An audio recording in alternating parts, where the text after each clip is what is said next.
स्पर्श हस्पिटाल कंटाबाड़ विश्व तमाखु वर्जन दिवस पालित। खोर्धा जिला भुवनेश्वर ब्लॉक चंदका थाना अंतर्गत कंटाबाड़ ग्राम पंचायत कंटाबाड़ स्पर्श हस्पिटाल प्रतिवर्ष परि चलित वर्ष मे 31, 2025 विश्व तमाखु वर्जन दिवस पालित हो सारी। यह कार्यक्रम विश्व क्षेत्रीय महासंघर air force Om Shanti skill India स्पर्श हस्पिटाल और नर्सिंग कॉलेज समस्त कर्मचारी कंटाबाड़ गोड़ीबारी गाँव नेतृत्व मंडली चंदका पुलिस कर्मचारी द्वारा प्राय 300 ऊर्ध्व कर्मचारी और विभिन्न संगठन कार्यकर्ता सामिल होते।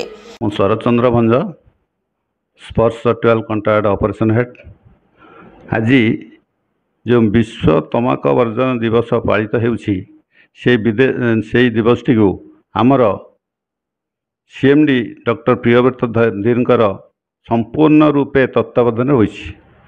आज आम ये जो कंटाबाड़ स्पर्श कंटाबाड़ जो रैली आरंभ करूँ से आमर बहुत बुद्धिजीवी राष्ट्रीय क्षेत्रीय महासंघ ओम शांतिर किसी परिषद ता सहित आमर एसपी रैंक एक्साइज किसी एयरफोर्स किसी आमर इठी लोकल लीडर तथा आमर चंदका पुलिस माने सहयोग रे स्किल इंडिया रो समस्त स्टूडेंट हॉस्पिटल रो समस्त एम्प्लॉय तथा आखपाख अंचल सब लोक सहयोग करते।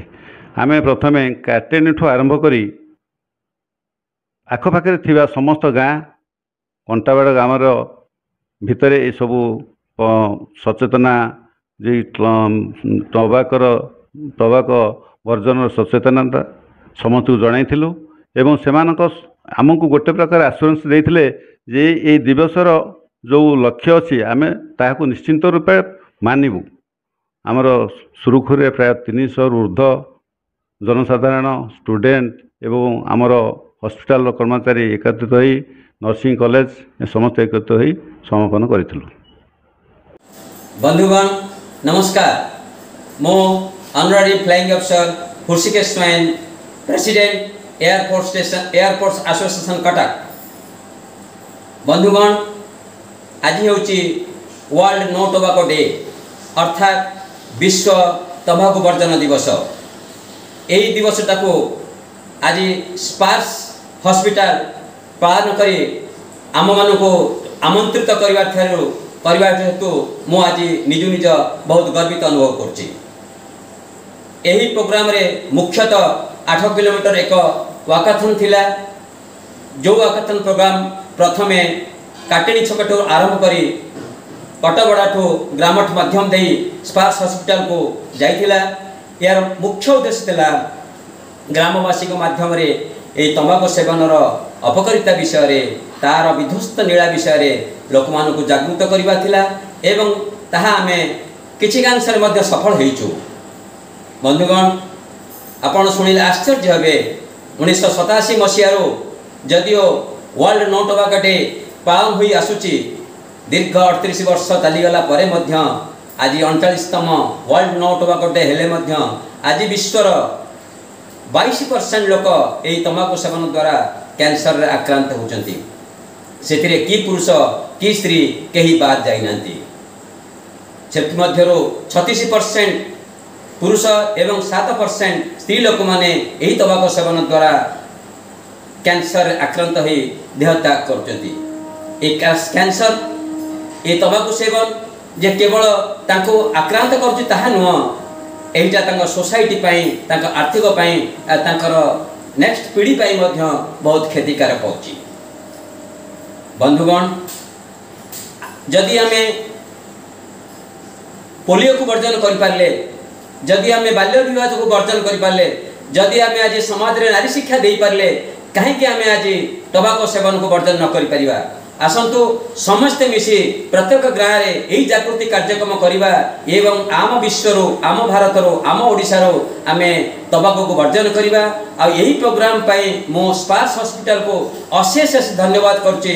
यही स्पर्श हॉस्पिटल यही भली आहरी प्रोग्राम करू लोक मान मध्य जागृति आणु से स्पर्श हॉस्पिटल तथा जागृति मीडिया कर्मी मान मो तरफ एवं स्पर्श हॉस्पिटल तरफ अशेष अशेष धन्यवाद। Thank you. काटाणी छकठारु आरंभ करी कंटाबाड़ गाँ पथ परिक्रमा करी स्पर्श हस्पिटाल ठारे पथप्रांत सचेतनता रैली पहुंचीला। स्पर्श हस्पिटाल मुख्य परिचालना निर्देशक सीएमडी डॉक्टर प्रियव्रत धीरक तत्वावधान में श्रीजुक्त शरदचंद्र भंज मेडिकल सुपरिटेंडेंट कर्मचारी माने एहाकु परिचालना करथिले। सभी लोगों को नमस्कार। आज मई 31 वर्ल्ड नो टोबैको डे। मैं डॉक्टर चेफ्रिश मेडिकल सुपरिटेंडेंट स्पर्श हॉस्पिटल कंटाबाड़ा से बोल रहा हूँ। आज सुबह हम लोग 250 लोग हॉस्पिटल स्टाफ स्किल इंडिया वाले सभी लोग मिलके रैली में गए थे, जो पूरा कंटाबाड़ा एरिया को हम लोगों ने कवर किया था। तो मैं जागरूक जनता को ये कहना चाहता हूँ कि टोबैको एक स्लो पॉइज़न है जो स्टार्टिंग के टाइम में ज़्यादा कुछ इफ़ेक्ट नहीं दिखाएगा, बट जाते जाते हमारा हार्ट, हमारा लंग्स और हमारा माउथ में भी कैंसर फैलाने का चांसेस बहुत ज़्यादा कर देता है। तो मेरा रिक्वेस्ट सारे जनता को ये है कि टोबैको कोई भी फॉर्म में, स्मोकिंग, च्यूइंग, कोई भी फॉर्म में यूज़ मत करो। Thank you. जागृति लाइव न्यूज़ चैनल को धन्यवाद और जगमोहन हमारा रिपोर्टर को भी धन्यवाद। Thank you. नमस्कार, मु सुशांत कुमार महांती, राष्ट्रीय क्षेत्रीय महासंघ ओडिशार मु अच्छी कार्यकारी संपादक। आउ मो सह अच्छी आमर ये स्पर्श हस्पिटाल जी अच्छा जेनेल मैनेजर शरदचंद्र भंज, सी राष्ट्रीय क्षेत्रीय महासंघर उपदेष्टा भाव में किछि दिन है काम कर। राष्ट्रीय क्षेत्रीय महासंघ को आज आम स्पर्श हस्पिटाल तरफ जो थिला जनसचेतनता अभियान आमर कैंसर को नहीं तापी आम ये जोग देइथिलु। आमर आशा अच्छी से भविष्य में लोक मैंने जो तमाकू जमी आमर कैंसर कारण तमाकू होइछि से तमाकू वर्जन करी समस्ते सुस्थ रहिबे एवं कैंसर को दूरे कैंसर द्वारा जो जनजीवन हानि होछि एवं धन हानि होछि ताकू समस्ते भल भाव में बुझे एवं आगो को जमी तमाकू द्वारा कैंसर न हुए तापाई सचेतनता हेबे। एवं आमे आज जेतिकी रैली करके गाँ आमर कंटाबाड़ गाँव पंचायतर जेतिकी गाँ आमे बुलिलु आमे अनुमान करछु लोक मानकर बहुत आप्रिशिएट मिली। तेणु आम भविष्य में यहीपरि कार्यक्रम को प्रोत्साहित स्पर्श हस्पिटाल एमती करूँ एवं आम सहयोग करूँ। आमको आज ये जो थिला जनसचेतनता अभियान से अभियान आमको मीडिया तरफ जागृति मीडिया भाई आमको बहुत सहयोग करते। तेणु जागृति मीडिया को आम बहुत बहुत धन्यवाद अर्पण करुँ एवं आशा करूँ उत्तरोत्तर उन्नति हो एवं भविष्य में गोटे भल मीडिया है कि से आमर ओडिशा रे ठिया हुअन्तु। भुवनेश्वर जगवंत साहू को रिपोर्ट, जागृति लाइव मीडिया।